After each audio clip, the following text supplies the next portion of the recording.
कि बहिश्चेत प्रकटस्वात्मा वह्निवत् प्रविशेत यदि तदैव सकलो बंधो नाशमेति न जाने था। कपाल के उदाहरण में प्रतिबंध के कारण वो संयोग नहीं हो पाएगा ये कहा, तो भगवान प्रकट होंगे तब प्रतिबंध दूर कर देंगे ये बताया। और सत्वरता में ये उदाहरण दिया कि तब फिर भगवान उसमें विलंब नहीं करते हैं।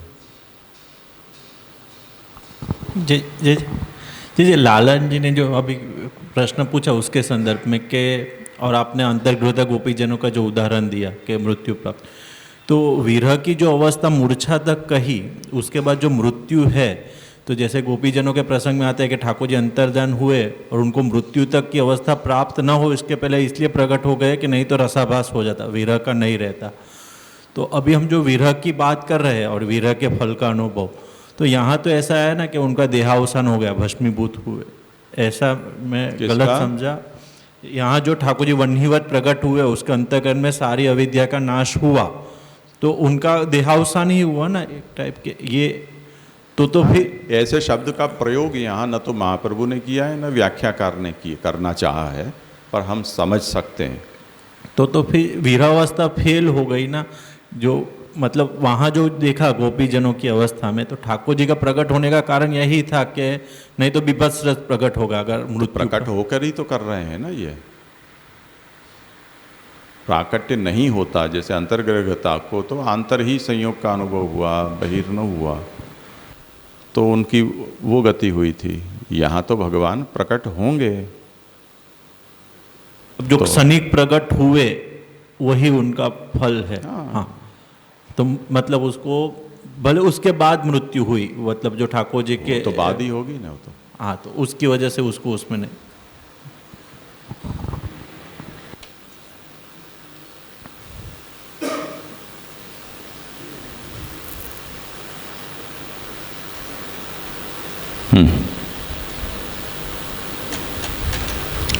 न चान्य था, उसकी व्याख्या करते हैं तदैव सकलो बंधो नाशमेति न चान्य था। यानी भगवान इस तरह से बाहर प्रकट होकर फिर अंत प्रविष्ट हो जाएं तभी उसके सकल बंधो छूटते हैं, और किसी प्रकार से उसके बंधन नहीं छूटते हैं।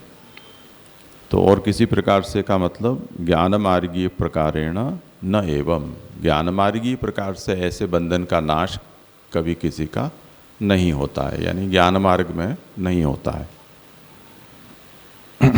ज्ञाने तो स्वाप प्रबोधवद उदयानुदयाभ्याम चिरेण ब्रह्मणा सह मुक्तिरिति भाव। ये तो हो गया। ननु अविद्याबद्धस्य जीवनम संभवति न तो अबद्धस्य। आप कहते हैं कि जिसकी अविद्या हो, उस अविद्या से जो बंधा हुआ है उसका जीवन संभव है। जो अविद्या से बद्ध ही नहीं है उसका जीवन कैसे संभव हो सकता है। तथा च बंधे नष्टे किम प्रयोजनम जीवनस्य किम वा जीवन साधनम इति आशंक्य आहु। अब हम लोगों ने जो अर्थ अभी चर्चा की अंतर्ग्रहता गोपीजनों की, जिसमें उनकी देह की निवृत्ति हो गई है, गोपीश जी ने तो ये शब्द यहाँ नहीं किया है प्रयोग, यहाँ अविद्या का नाश कहा है। तो उस गोपेश जी के मत से अब ये प्रश्न खड़ा कर रहे हैं कि अविद्या बद्ध है, तो अविद्या ही जीवन टिकाने का कारण है। अविद्या निवृत्त हो जाने पर तो वो व्यक्ति मुक्त हो जाता है, फिर जीवन का भी कोई उपयोग नहीं रहता है।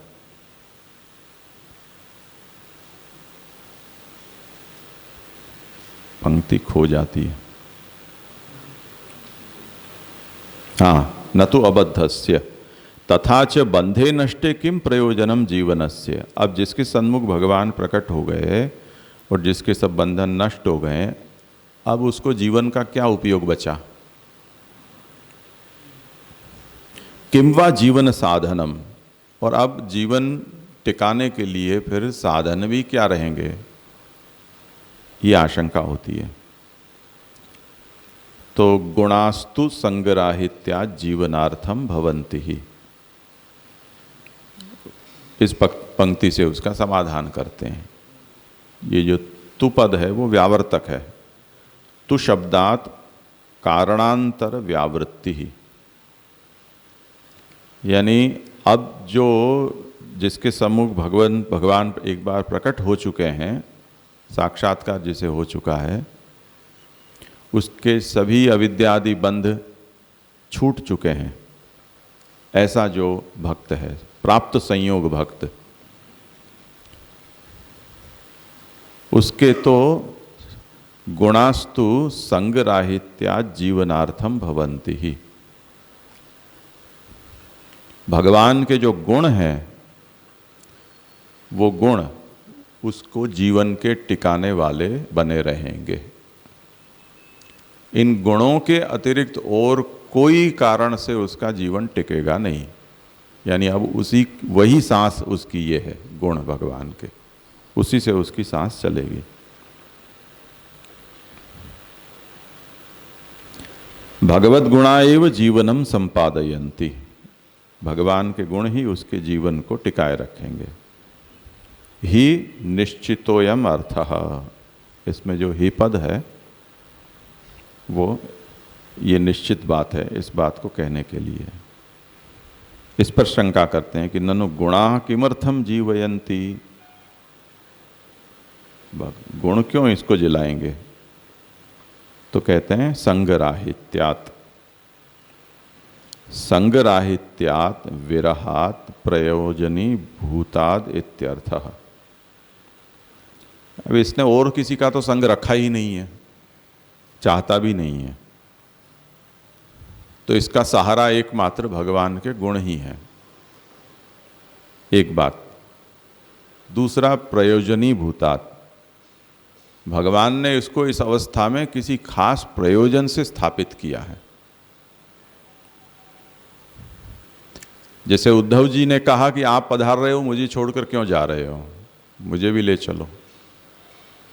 तो भगवान ने कहा कि नहीं, खास प्रयोजन से तुमको मैं यहाँ छोड़कर जा रहा हूँ। तुम विचरण करते रहो, तुमको किसी किसी का संग होगा, मैंने जो संदेश दिया हुआ उनको से कहना, उससे फिर आगे उसकी प्रवृत्ति जगत में होगी भागवत धर्म की। तो ये विशेष प्रयोजन था जिस प्रयोजन के लिए उनको स्थापित किया था। उसी तरह ये जो विरही भक्त है, जिसको भगवान ने एक बार प्रकट होकर संयोग का अनुभव कराया है और उसकी सभी प्रतिबंधों का नाश भी कर दिया है, फिर भी उसको अभी जिला रखा है, वो किसी खास प्रयोजन के लिए। वो खास प्रयोजन और भी उत्कृष्ट फल का दान उसे करना है, ये उसका प्रयोजन है। तब तक उसको कैसे टिकाए रखेंगे? तो वो गुण ही उसको टिकाए रखेंगे। तथा च भजनानंदानुभव योग्यता संपादक विरहानुभव सिद्धि निमित्तम गुणा एव जीवनार्थम भवन्ति इत्याशयः। भजनानंद के अनुभव की योग्यता, उस योग्यता के संपादक जो है विरहानुभव की सिद्धि, उस सिद्धि के निमित्त गुण,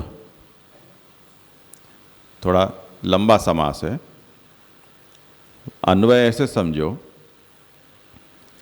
कि उसको जीवन टिकाने वाले गुण बनेंगे। वो गुण कैसे हैं? निमित्त भूत हैं। किसके निमित्त भूत हैं? विरहानुभव सिद्धि के निमित्त। उसको भगवान के विरह की अनुभव की सिद्धि हो चुकी है, क्योंकि भगवान उसके सन्मुख विरह के परिणाम स्वरूप प्रकट होकर उसे दर्शन दे चुके हैं, प्रत्यक्ष साक्षात्कार उसे हो चुका है। अभी तक उसने किया भी क्या है?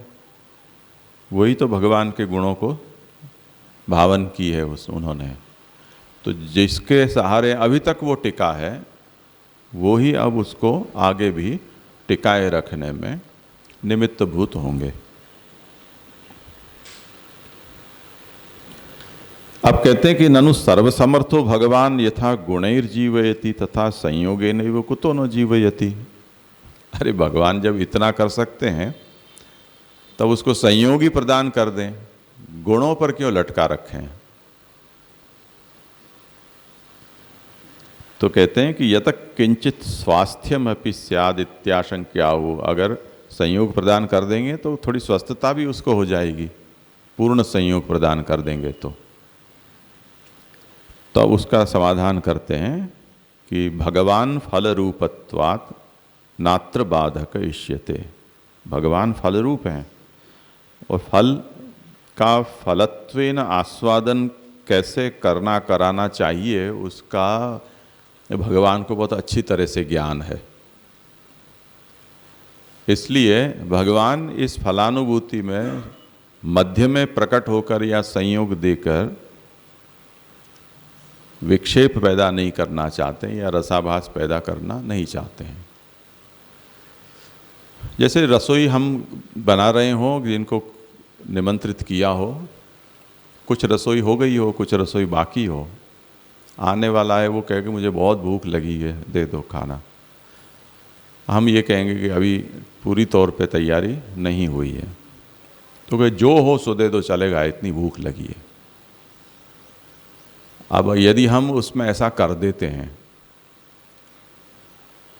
मानो कि दाल चावल तैयार हो गए हैं, पर जो मुख्य वस्तुएं जिसको अच्छी लगती हैं, जो हम बनाना चाहते हैं और खिलाना चाहते हैं, वो अभी पूरी तौर पर तैयार नहीं है, और दाल चावल खावा दिया। अब जिस तो भूख लगी है वो तो फिर मात्रा और उसका अनुसंधान रखे बिना, स्वाद भी सोचे बिना खाता है, तो उसने तो खा के डकार ले ली।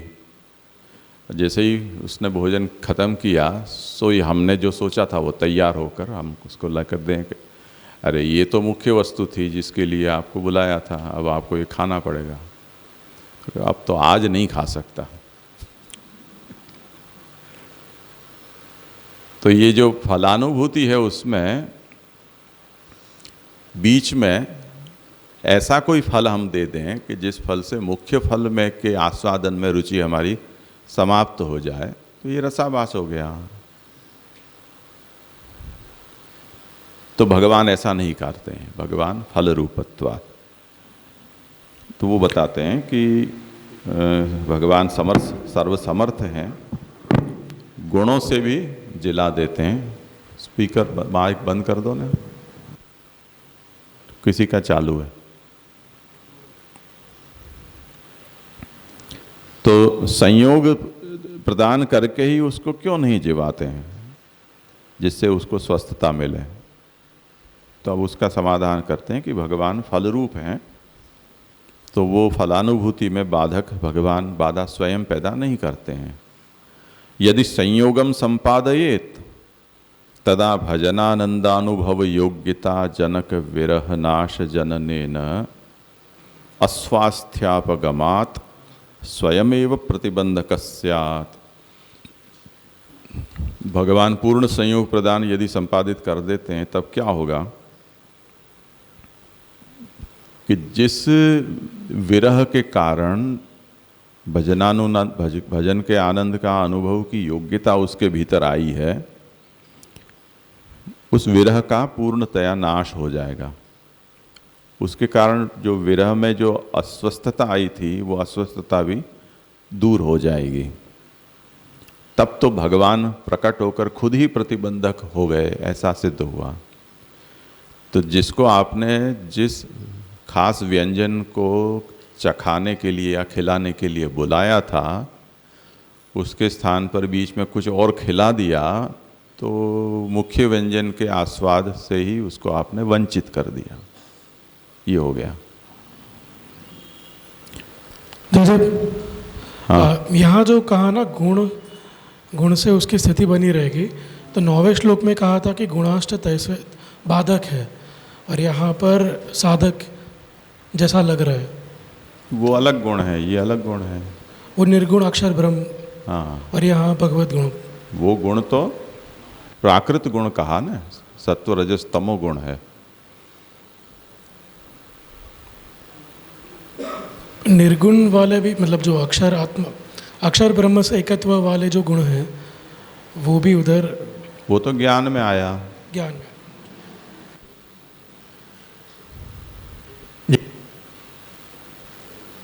ये जो कल का क्वेश्चन था ना, मतलब वही थोड़ा समझ में नहीं। जो हमारी साधना प्रणाली जो है, हमको जो ब्रह्मसंबंध दीक्षा वाला मंत्र है, तो उसमें हम ऐसे ही बोलते हैं कि जो हमको अनुभव ठाकुर जी के छूटे पड़ने का दुख हो रहा है, वो दुख ही नहीं हो रहा है, और हम उसको सीधा अपनी जो सिस्टम है उसमें सेवा दे देते हैं।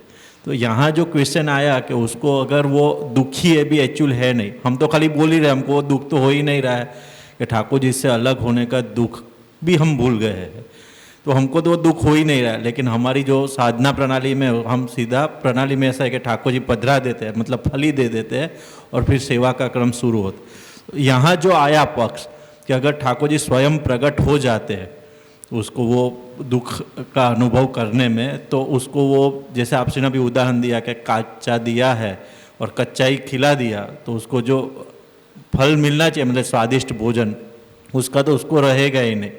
तो हमारी साधना प्रणाली इसके साथ थोड़ा मिसमैच हो रहा है, ऐसा नहीं होगा ये जो भी प्रणाली दिखाई उसके साथ, क्योंकि हमको तो दुख हो ही नहीं रहा है बिल्कुल, जो हम हमारी परिस्थिति का वर्णन कर रहे हैं। और यहाँ जो ये पक्ष बताया कि इसी वजह से ठाकुर जी प्रकट नहीं हो रहा है कि उसको वो कक्षा तक पहुँचाने के बाद प्रकट हो, तो वो थोड़ा समझ नहीं आया जी।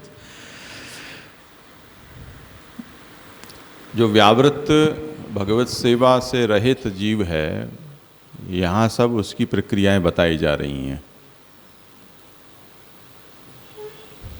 तो एक बात तो बहुत स्पष्ट है कि जो भगवत सेवा से वंचित है उसके भीतर जितनी तड़प और जितना भाव में तीव्रता होती है, वैसी जिसको भगवत स्वरूप सेवा प्राप्त है उसमें वो तो होना नहीं है। ब्रह्म संबंध के संबंध में हम जो ये बात कहते हैं कि ब्रह्म संबंध में ही हम ये कमिट करते हैं कि भगवान से जो वियोग हुआ है और उसके कारण जो दुख होना चाहिए वो दुख भी तापक क्लेशानंद हमारा तिरोहित हो गया है, ऐसे हम हैं और ऐसे हम प्रभु को समर्पित हो रहे हैं, जो सेवा की दीक्षा के रूप में कहा जाता है। अब इस समय जिस प्रकार से आत्मनिवेदन या ब्रह्म संबंध की दीक्षा ले दी जाती है, उसको अगर हम उदाहरण बनाकर और सिद्धांत के साथ या प्रक्रिया के साथ उसकी संगति बैठाने जाएं तो बैठनी ही नहीं है, क्योंकि हम जो उत्पात करते हैं वो उत्पात तो एक अलग विषय है, और जिस तरह से अधिकारी का परीक्षण करते हुए और जिस प्रकार के गुरु के लक्षण वर्णित है उस प्रकार के गुरु के द्वारा उसको भगवत संबंध कराना, वो जो आदर्श प्रकार है वो तो ऐसा नहीं था ना। इसलिए जहाँ भी ऐसी समझपूर्वक भावनापूर्वक आत्मनिवेदन किया गया है, वहाँ आत्मनिवेदित होते ही कुछ कृतार्थता का अनुभव हुआ हो, ऐसा हमें देखने मिलता है। जैसे श्री गिरधर जी के विषय में ये आता है कि जिसे भी वो ब्रह्म संबंध कराते थे वो उसी क्षण लीला में पहुंच जाता था। अब चलो ऐसा सब तो नहीं करते थे, पर जिनको भी हम देखते हैं, जिनके चरित्र हम पढ़ते हैं, उनमें निवेदित होने के बाद उन्हें कुछ प्राप्त हुआ है, ऐसा अनुभव वो करते हैं। ऐसी धन्यता, ऐसा अहोभाग्य, ऐसी कुछ विशेषता हम उसके भीतर आई हो, ऐसा अनुभव उनको होता है। तो उस अर्थ में हमें इसको समझना है। अगर उस कक्षा पर सोचोगे तो कोई समस्या नहीं है। वर्तमान व्यवहार को हम सिद्धांत मानकर और पीछे इसके साथ इसकी संगति सोचेंगे तो कहीं कुछ नहीं मिलने वाला है।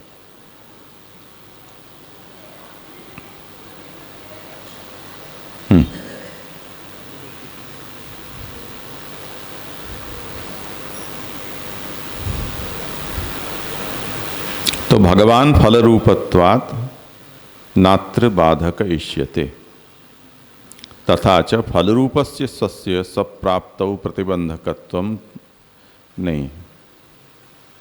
यदि संयोगम संपादयेत् तदा भजनानंदानुभव योग्यता जनक विरह नाश जननेन अस्वास्थ्यापगमात् स्वयमेव प्रतिबंधक स्यात्। अगर ऐसा करेंगे भगवान तब तो स्वयं ही फल में प्रतिबंधक हो जाएंगे।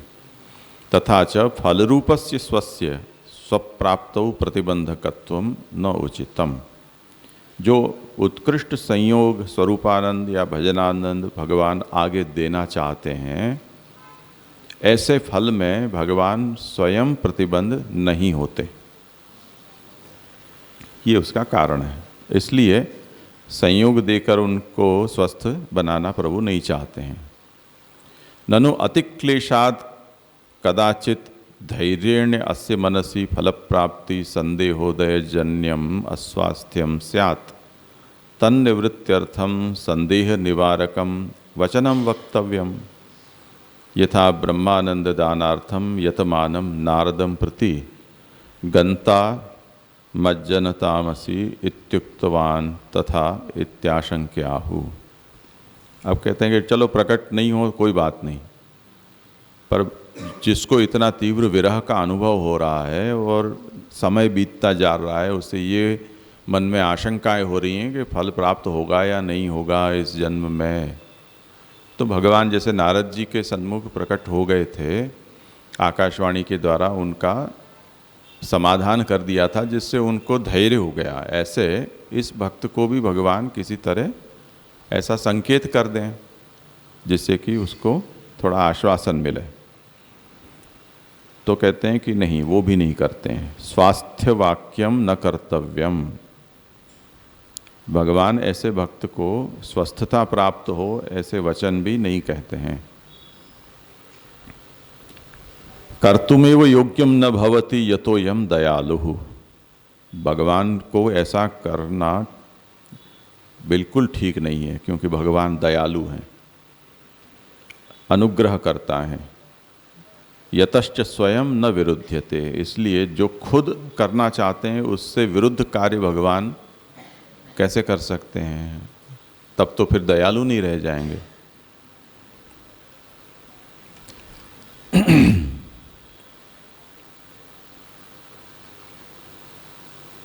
विरोधी ना तो हेतु हो तथा च स्वेच्छया अनुग्रह्य। दयालुर न विरुध्यते, ये कहा ना, उसकी अब ये व्याख्या करते हैं भगवान साथ। दयालुर न विरुध्यते, स्वास्थ्य वाक्यम न कर्तव्यम, दयालु न विरुध्यते।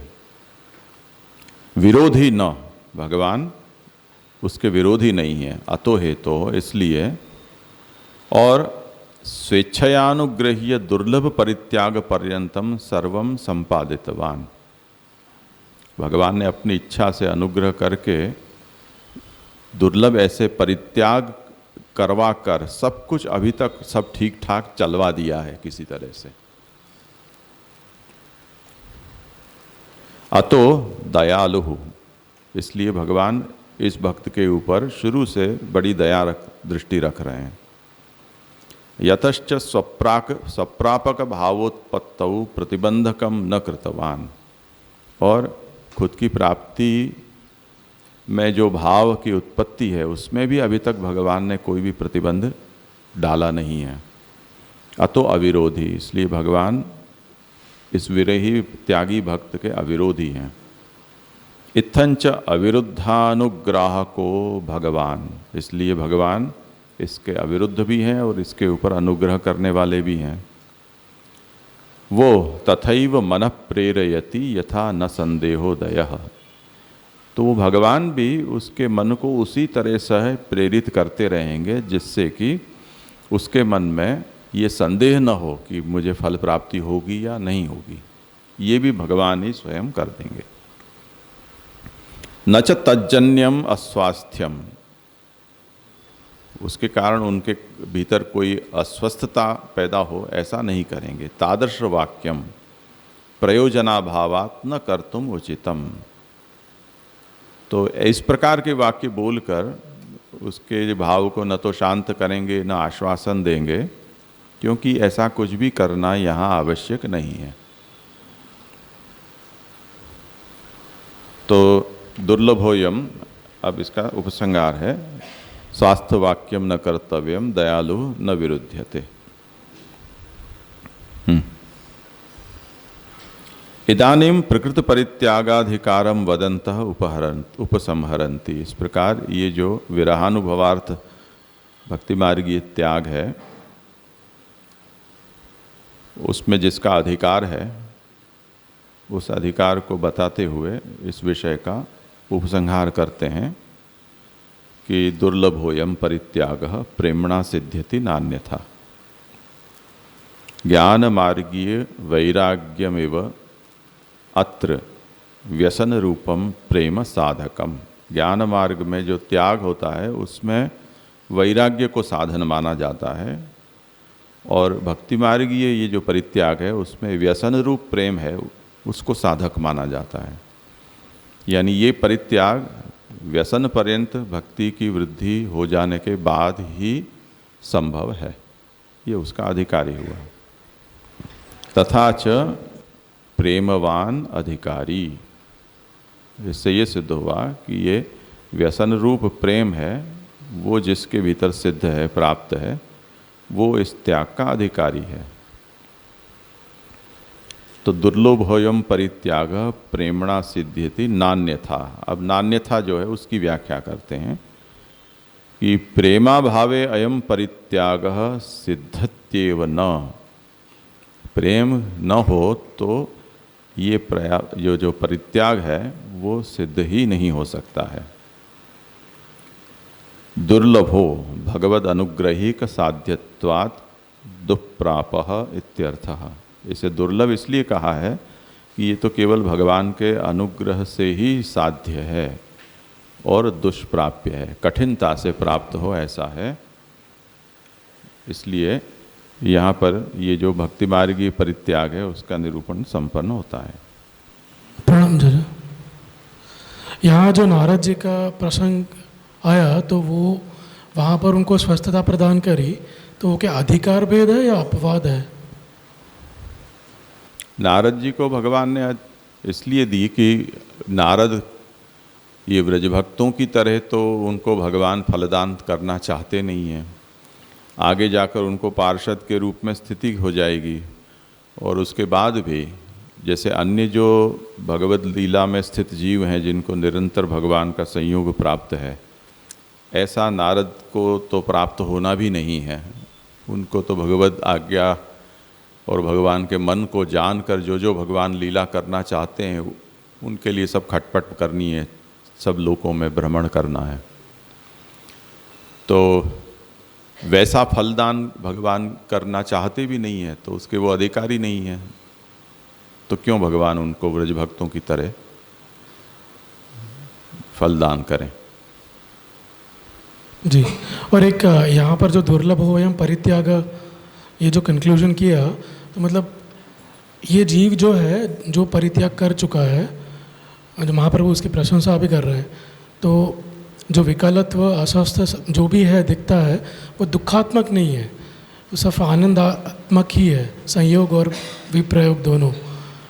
यही भावार्थ हुआ ना कि दयालु भगवान नहीं है ऐसा जो कहा, मतलब दयालु है भगवान, क्रूर नहीं है। मतलब तो कोई अगर सोचे कि इसको फल क्यों नहीं दे रहे हैं क्योंकि वो दुखी है, ऐसा लग सकता है किसी को बाहर से, पर अंदर से तो वो भरा पड़ा है जैसे आपने आज्ञा करी थी। बस वही कंक्लूजन पॉइंट है ना। या दुखात्मक है या नहीं है वो तो हम नहीं कह सकते हैं, क्योंकि दोनों तरह से इसको सोचना है। जो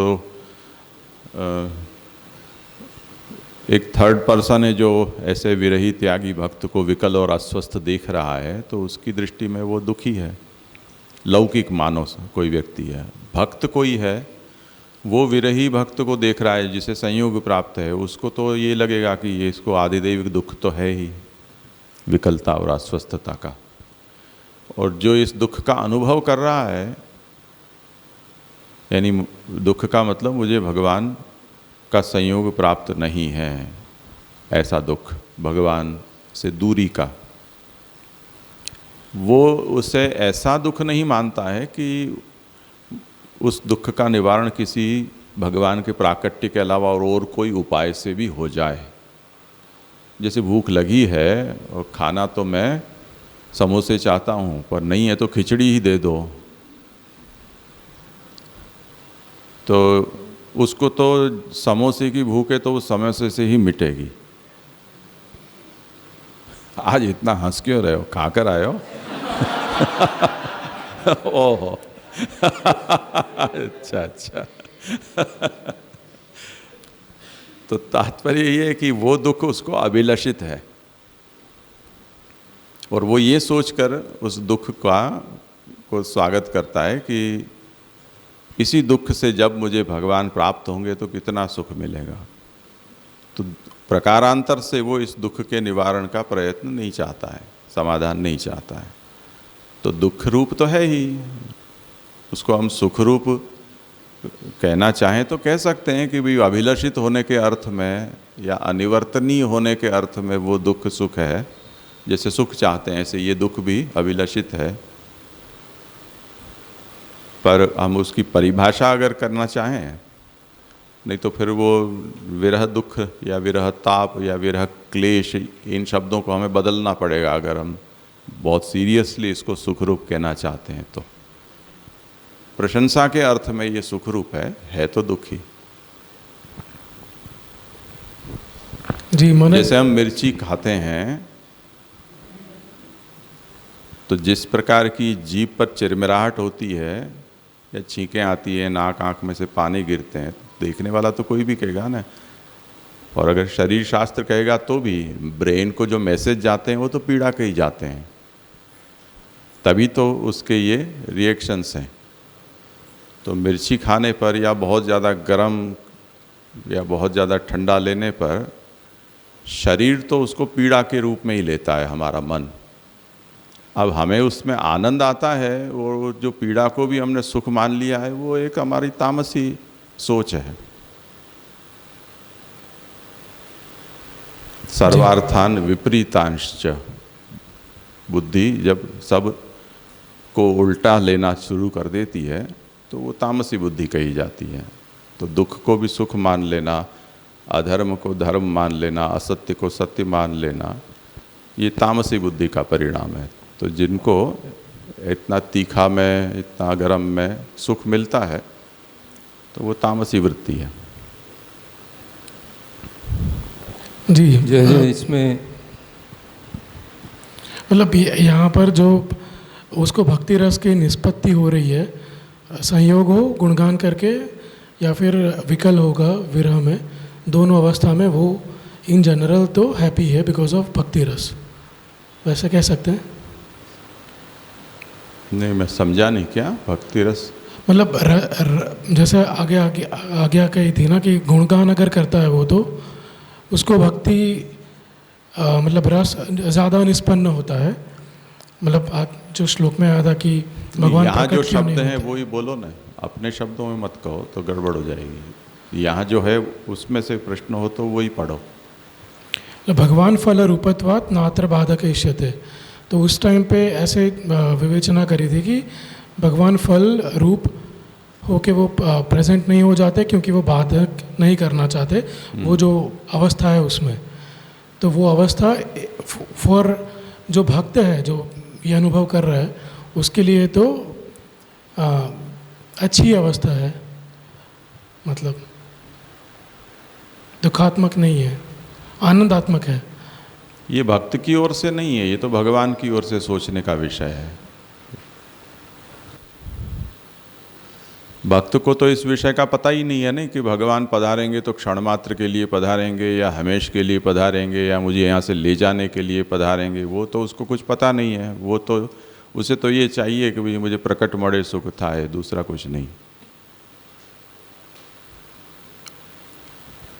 आजकल जैसे ये ऑनलाइन नौकरी धंधा चलता है, उसमें जो पेरेंट्स घर में बैठकर भी काम करते हैं और उनकी मीटिंग वीटिंग चलती है तो कमरा बंद कर देते हैं, उनके बाल बच्चे सब बाहर बैठे रहते हैं, रोते हैं, दरवाज़ा कूटते पीटते हैं। अब उसने में बहुत ज़्यादा डिस्टर्बेंस करते हैं तो काम करने वाले सोचते हैं कि ज़रा मुंह दिखा दें उनको, तो दरवाज़ा खोल के मुंह दिखाते हैं हम। वो ये समझते हैं कि हमको फल मिल गया, इतने में धड़ाक दरवाजा बंद करके वो आदमी फिर से घुट गया, कैमरे के सामने बैठ गया।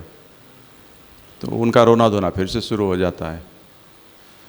तो जो भक्त है उसे थोड़ी पता है कि ये प्राकट्य है वो कौन से तरह का होने वाला है। उसको तो ये अभिलाषा है कि ये हमें अब मिल गया, अब पूर्ण विराम हो गया, सभी आशा हमारी पूर्ण हो गई।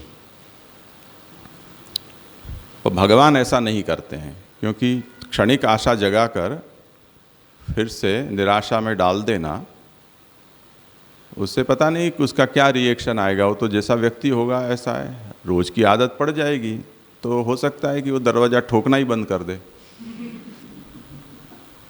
ये तो केवल क्षणिक दिखा दिखा कर फिर चले जा रहे हैं, आएंगे तो अपने समय पर ही, तो उसमें उसका कुछ गलत प्रभाव भी पड़ सकता है। तो भगवान ऐसा नहीं करना चाहते हैं।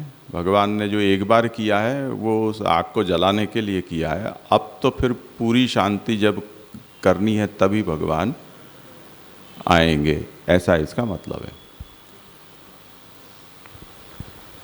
जैसे इसमें ये जो विरही भक्त का यात्रा, जीवन यात्रा इसके अंदर चित्रित हुई है, और उसका जो आपने जिस तरह से विवेचन किया है, तो एक तो ये बात ये समझ में आ रही है विरही भक्त की कि ठाकुर जी का तो अनुग्रह है, ठाकुर जी तो उसको नहीं छोड़ रहे हैं और दुर्लभता भी इसको बता रहे हैं, लेकिन उसके ये जो यात्रा चल रही है, इतनी लंबी यात्रा, ये प्रतिबंध के कारण, जैसे आपने किया तो उसके कुछ प्रतिबंध हैं या कुछ अपराध हैं उसकी वजह से, और उसी के कारण वो सेवा भी नहीं पधरा पाया, भ्रम संबंध भी हो गया और उसका जो है सेवा भी नहीं पधरा। लेकिन ठाकुर जी का चूंकि अनुग्रह, तो प्रोसेस इस जीव का, विरही भक्त के जो यात्रा है उसकी थोड़ी लंबी चल रही है ऐसा लग रहा है। और एक हम जो देते हैं, जैसे रसेश भाई ने एक बताया कि हम लोग हैं, जैसे ब्रह्म संबंध हो गया, ठाकुर जी पधरा लिए, सेवा भी चल रही है, हमें तो विरह तो नहीं होता है, तो उसको अगर इस दृष्टि से देखें विरही भक्त के साथ, तो विरह भक्त का जो स्टेज आ रहा है, जो ठाकुर जी का प्रागट्य और उसको दर्शन हो रहे हैं, वो एक एक कितने प्रोसेस के बाद हो रहा है। और हमारे ऊपर महाप्रभु जी की कृपा है, महाप्रभु जी की कृपा के कारण आज हमें ठाकुर जी हमारे घर पधारे हुए हैं और हमें दर्शन हो रहा है। तो अगर दो स्थिति का हम कंपेयर करें तो दोनों ही सुखात्मक हैं, इसमें कहीं किसी तरह का क्लेश और दुख नहीं है। लेकिन एक जो है, एक यात्रा है वो थोड़ी लंबी है और एक यात्रा थोड़ी कम लंबी है, इस तरीके से क्या ऐसा समझ रहे हैं? ऐसा ठीक है क्या? दूसरी यात्रा लंबी है, भगवत सेवा वाले की यात्रा लंबी है, इसका अर्थ मैं नहीं समझा, उसमें क्या लंबा है?